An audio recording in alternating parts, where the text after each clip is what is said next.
नमस्कार। आज की कहानी है घर जमाई की। मुंशी प्रेमचंद जी ने बहुत ही अनमोल कहानियों की रचना की है, जिसमें आज यह घर जमाई की कहानी है।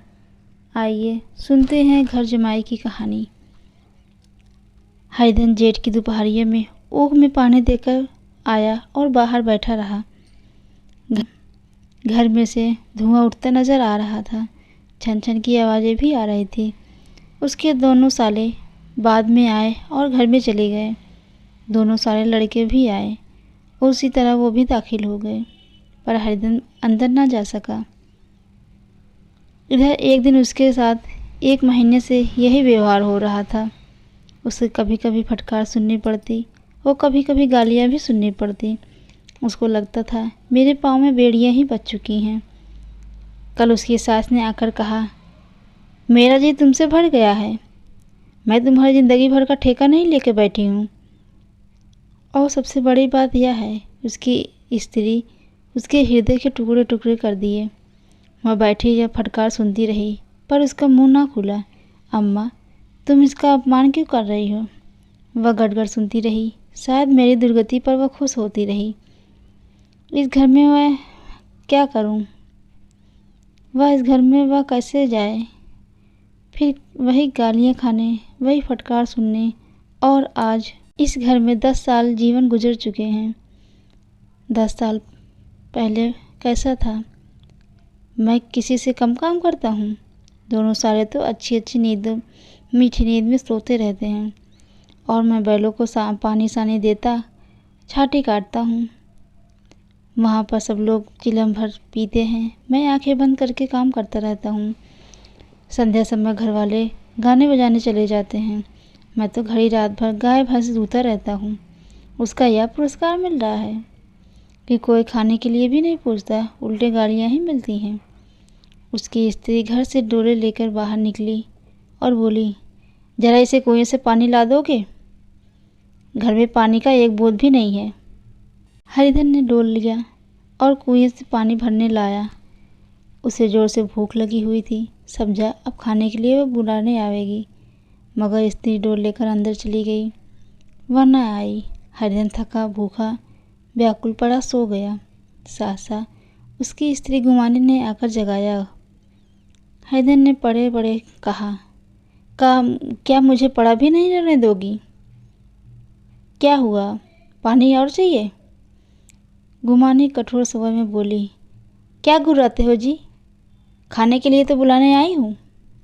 हरिधन ने कहा और देखा उसके दोनों साले, बड़े साले के लड़के भी भोजन करके वह बाहर निकले थे। उसकी देह में आग लग गई। यह मेरी नौबत पहुँच गई। इन लोगों के साथ मैं बैठकर खाना भी नहीं खा सकता। ये लोग मालिक हैं, मैं इनकी झूठी थाली चाटूंगा? मैं कुत्ता हूँ इनका, जिसे खाने के बाद एक रोटी का टुकड़ा डाल दी जाए। यही घर है जहाँ 8-10 साल पहले मेरा कितना आदर सत्कार होता था। साले गुलाम बने रहते थे। सास जो मुँह जोतती रहती, स्त्री पूजा करती थी। तब उसके पास पैसे थे, जायदाद थी। अब वह दरिद्र है। उसकी जायदाद इन्हीं लोगों ने कूड़ा कर दिया। अब उसे रोटियां के भी लाले थे। उसके जी में एक ज्वाला से उठी कि अंदर जाकर सास और सालों को भिगो भिगो कर लगाए, पर जब्त करके रह गया। पड़े पड़े बोला, मुझे भूख नहीं है, आज ना खाऊंगा। गुमानी ने कहा, ना खाओ, मेरी बला से नहीं, मत खाओ। क्या मेरे पेट में जाएगा? तुम्हारे पेट में ही जाएगा। हरिधन ने क्रोध से कहा, यह मेरी स्त्री है, जिसके लिए मैंने सर्वस्व मिट्टी में मिला दिया। अब मुझे उल्लू बनाकर सब लोग निकाल देना चाहते हैं। अब वह कहाँ जाए, क्या करें? सास अंदर से आकर बोली, चलकर क्यों नहीं खा लेते? क्यों रोटते हो? यहाँ तुम्हारे नखरे सहने के लिए किसी के पास टाइम नहीं है। जो देते हो मत देना। क्या करोगे? से मेरी बेटी ब्याही है, कुछ तुम्हारी जिंदगी का ठेका नहीं लेकर रखी हूँ। हरिधन ने कहा, हाँ अम्मा, यही तो मेरी भूल थी। मैं यही समझा था अब मेरे पास क्या है कि तुम मेरी ज़िंदगी का ठेका लेके रखोगी। अब मेरे पास धन भी नहीं है, तब सब कुछ था, अब दरिद्र हूँ, तुम क्यों बात पूछोगी। बूढ़ी सास भी बोल मुंह फुलाकर भीतर से चली गई। बच्चे के लिए बाप एक पालतू सी चीज़, एक विलास की वस्तु है, जैसे घोड़े के लिए चने और बाबुओं के लिए मोहन भोग। माँ दाल रोटी है, मोहन भोग उम्र भर ना मिले तो किसका नुकसान होगा, मगर एक दिन रोटी दाल के बिना दर्शन ना हो तो फिर देखिए क्या हाल होता है। पिता के तो कभी कभी सात सवेरे दर्शन हो जाए, वह बच्चे को उछलता को दुलारता, कभी गोद में लेकर कभी अंगुली पकड़कर सैर कराने ले जाता, और बस यही इसका कर्तव्य था। वह परदेश चला जाए, बच्चों को परवाह नहीं होती, लेकिन माँ अगर न मिले तो वह रोने लगता। बालक के लिए माँ सर्वस्व है। पिता कोई भी हो उसे परवाह नहीं, केवल उछलने कूदने वाला आदमी होना चाहिए, लेकिन माता तो अपनी ही होनी चाहिए। सुलह आने पर अपने वह रूप रंग, वही प्यार सब कुछ है। वह अगर नहीं हो तो बालक का जीवन मानो सूख जा रहा है। वह सूखी नंदी जिस पर फूल जल चढ़ाना लज़्मी नहीं अख्तियारी है। हरदिन की माता का आज 10 साल पहले देहांत हो गया था। उस वक्त उसका विवाह हो चुका था। वह 16 साल का कुमार था, पर माँ के मरते ही उसे मालूम हुआ मैं कितना निस्सहाय हूँ, जैसे उस पर कोई अधिकार ही न रहा। बहनों का विवाह हो चुका और दूसरा कोई भाई न था। बेचारा अकेले घर में जाने से डरता था। माँ के लिए रोता था, पर माँ की परछाई से डरता था। जिस कोठरी में उसकी माँ ने देह त्याग किया, उस पर वह आंखें भी नहीं उठाकर देखता। घर में एक बुआ थी, वह हरदिन को बहुत दुलारती थी। हरदिन को अब दूध ज़्यादा मिलता है, काम भी करना पड़ता है ज़्यादा। बुआ बार बार पूछती है, बेटा कुछ खाओगे। बाप भी अब ज़्यादा प्यार करता है, उसके लिए एक अलग गाय मंगवा दी। कभी कभी उसे पैसे भी देते थे, चाहे वह खर्च करे या रखे रहें। यह दुलार और प्यार उसे माँ की याद आती थी। माँ की गुड़कियों में मज़ा था, यह दुलार में था। माँ से मांग कर, लड़कर, ठुनठुना कर, रूठ कर लेने में जो आनंद था, वह इस भिक्षादान में क्या था। पहले वह स्वस्थ था, मांग कर खाता, लड़कर खाता। अब वह बीमार था, अच्छे से अच्छे पदार्थ उसे दिए जाते थे, पर भूख न थी। साल भर तक इस दशा में रहा, फिर दुनिया बदल गई। एक नई स्त्री, जिसे लोग उसकी माता कहते थे, उसके घर में आई। देखते देखते एक काली सी घटा छा गई, जैसे लगता था उसको। हरियाली के सारे प्रकाश पर अंधकार का पर्दा छा गया। हरिधन ने इस नकली माँ से बात तक न की, कभी उसके पास नहीं गया। एक दिन घर से निकला और ससुराल चला आया। बाप ने बार बार बुलाया, पर वह जीते जीत वहाँ ना गया। जिस दिन बाप का देहांत हुआ, उस दिन वह गया और आंखों से एक आंसू भी ना आया। इस नए संसार में आकर हरिधन को एक बार फिर मातृ स्नेह का आनंद मिला। सास कहती, बेटा यह तुम्हारा ही घर है, अपना ही घर समझो, तुम मेरी आंखों के तारा हो। वह उससे अपने लड़कों की बहुओं की शिकायत करती। वह दिल में समझती थी, सास जी मुझे बहुत बेटों से ज़्यादा प्यार करती हैं। बाप के मरते ही वह घर गया, अपने हिस्से के जायदाद को कूड़ा करके रुपयों की थैली लिए हुए आ गया। अब उसका दुगना सत्कार आदर होने लगा। उसने सारी संपत्ति सास के चरणों में अर्पण कर दिया। अब जब भी उसे कभी कभी घर की याद आती थी, अब भूलकर भी ना आती, मानो उसके जीवन का कोई भीषण कांड था जिसे भूल जाना है उसके लिए अच्छा था। वह सबसे पहले उठता, सबसे ज़्यादा काम करता। उसका मनोयोग, उसका परिश्रम देखकर गांव के लोग दांतों तले उंगली दबाते थे। उसके ससुर का भाग बखानते, ऐसे दामाद मिल गया। लेकिन जो जो दिन गुजरते गए, उसका मान सम्मान घटता गया। पहले देवता, फिर आदमी, अंत में वह दास हो गया। और रोटियों में भी बाधा पड़ गई, अपमान होने लगा। घर के लोग भूखे मरते तो साथ में उसे भी मरना पड़ता, लेकिन वह शिकायत न करता। लेकिन जब देखने लगा कि लोग मुझे पर ताव दे रहे हैं, मैं केवल दूध की मक्खी बन गया हूँ जो मुझे निकाल कर फेंकना चाहते हैं। 50 साल हो गई है, इतनी उम्र में इस घर में कैसे रहूँगा। और मेरी स्त्री भी आंखें फेर ली है। यह विपत्ति, यह क्रूर दृश्य था। हरदन ने तो इधर उधर भूखा चिंता दाह में जल रहा था। इधर घर में सासी और दोनों सालों की बातें हो रही थी। गुमाने भी हाँ में हाँ मिलाती जाती थी। बड़े साले ने कहा, अब हम लोगों की बराबरी करते हैं। यह नहीं समझते कि हम इनकी ज़िंदगी का बीड़ा थोड़े ही लिए हैं। 10 साल हो गए हैं। इतने दिनों में क्या 2-3 हज़ार ना हड़पे होंगे। छोटे साले बोले, मजूर हो, आदमी के गुड़के भी होते। डांटे पर इनसे क्या कहें, न जाने कब मेरा पिंड छोड़ेंगे। अपने दिल में समझते होंगे मैंने 2,000 नहीं दिए। यह नहीं समझते उनके 2 बेटे 1000 कब उड़ गए। 1.25 शेर तो 1 जून को कब के उड़ चुके। सास ने गंभीर भाव से कहा, बड़ी भारी है खुराक इनकी। गुमानी माता के सिर से जुआ निकाल रही थी। सुलगते हुए हृदय से बोली, निकम्मे हैं। निकम्मे आदमी को खाने के सिवा और क्या काम आता है। बड़े खाने की कोई बात नहीं होती।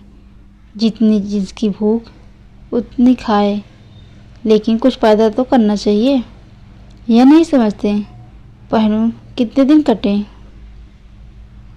छोटे ने कहा, मैं एक दिन कह दूंगा, अब अपनी राह लीजिए।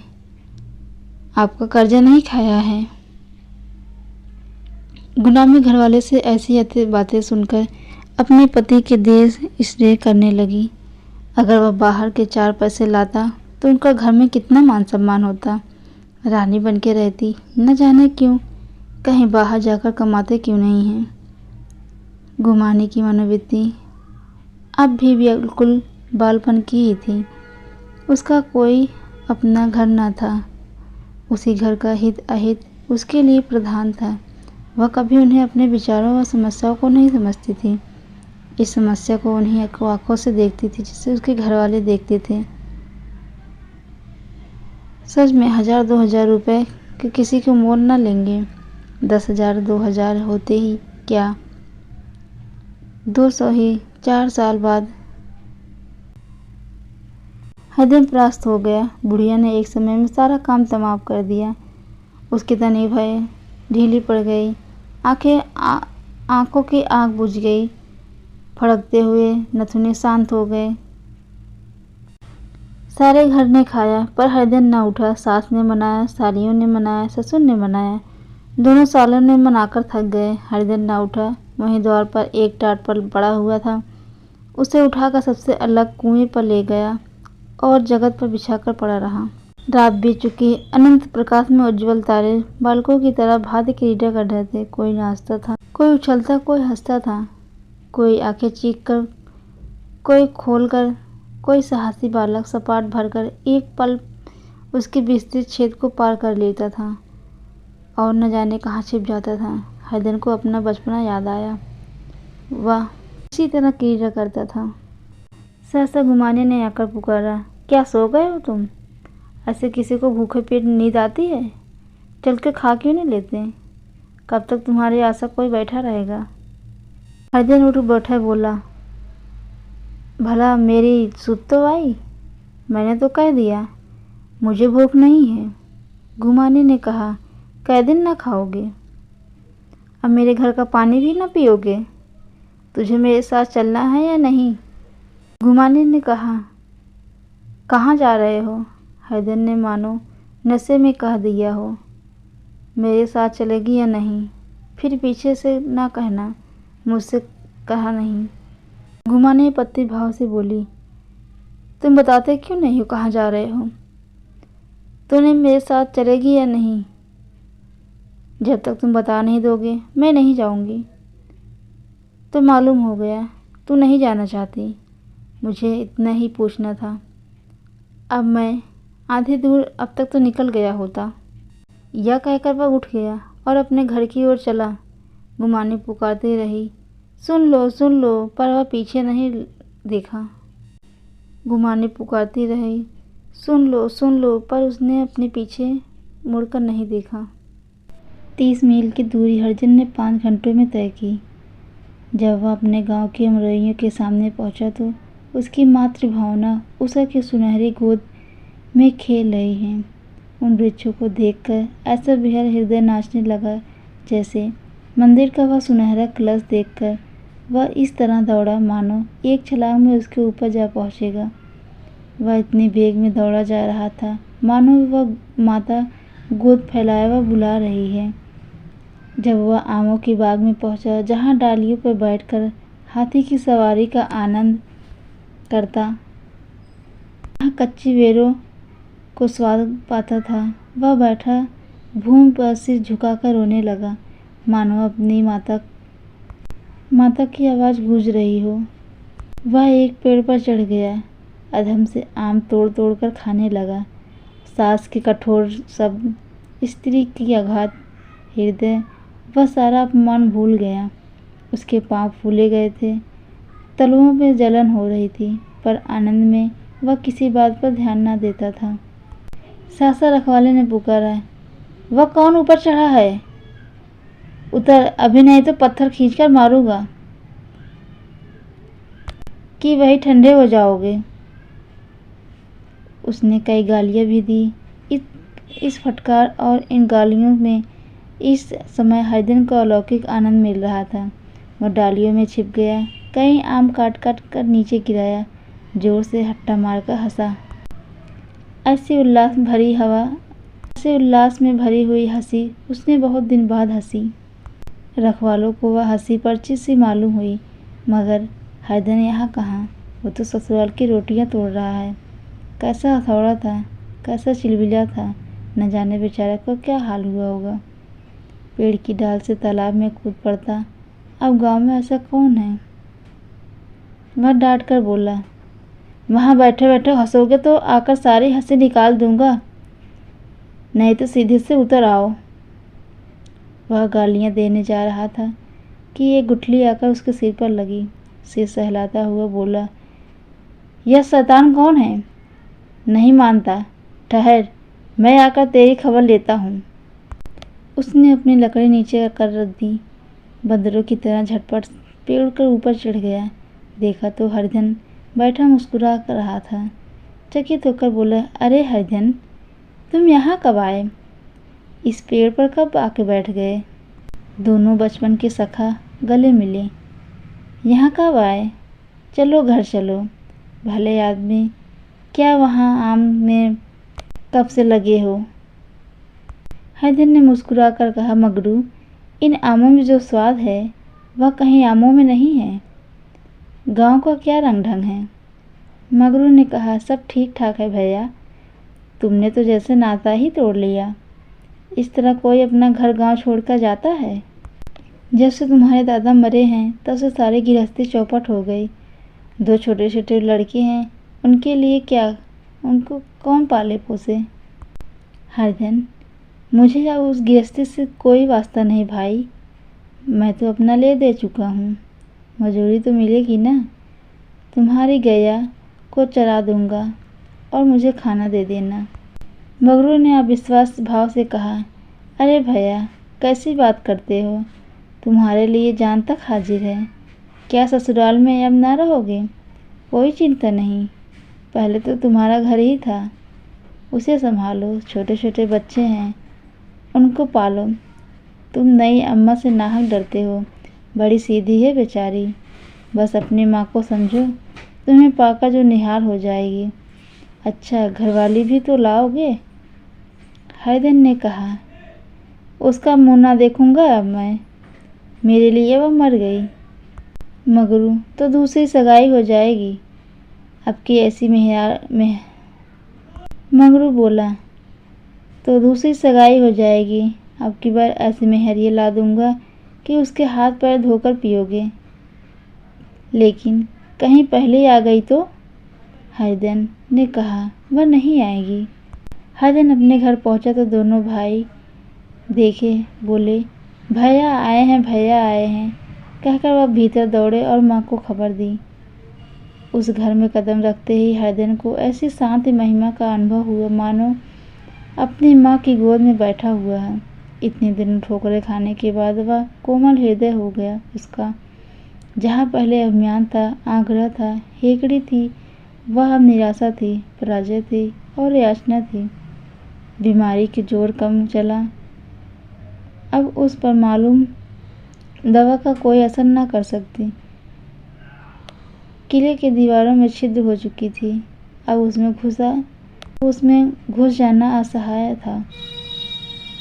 वही घर जिससे वह एक दिन विरक्त हो गया था, अब गोद फैलाए उसे आश्रय देने के लिए तैयार था।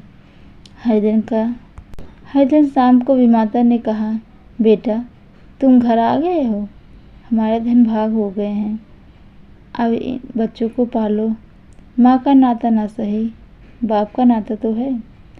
मुझे एक रोटी दे देना, खाकर एक कोने में पड़ी रहूँगी। तुम्हारी अम्मा से मेरा बहन का नाता है, उस नाते से ही तुम मेरे लड़के हो। हरिधन की मातृविह्वल आंखों में विमाता के रूप में अपनी माता के दर्शन हुए। घर के एक एक कोने में माता का स्नेह छटा चांदनी की भांति छिटकी हुई थी। दूसरे दिन हरिधन फिर कंधे पर हल रखकर खेत में चला गया। उसके मुंह पर उल्लास था, आंखों में गर्व। अब वह किसी पे आश्रित नहीं था, आश्रयदाता था, किसी के द्वार पर भिक्षुक नहीं था, वह घर का रक्षक था। एक दिन उसने सुना गुमानी ने दूसरा घर कर लिया। माँ से बोला, तुमने सुना काकी, गुमानी ने घर कर लिया। काकी ने कहा, क्या घर कर लेगी हट्टा, बिरादरी में तो अंधेर है, पंचायत नहीं अदालत तो है। हरिधन ने कहा, नहीं काकी, बहुत अच्छा हुआ, लाओ महावीर जी का लड्डू चढ़ाया हूँ। मैं तो डर रहा था कहीं मेरे गले न पड़ जाए, भगवान ने मेरी सुन ली। मैं वहाँ से यहीं ठान कर चला था, अब उसका कभी चेहरा ना देखूँगा। दोस्तों, अगर मेरी कहानी आपको अच्छी लगे तो मेरे चैनल को लाइक करना, सब्सक्राइब करना और दोस्तों के साथ ज़रूर शेयर करना। धन्यवाद।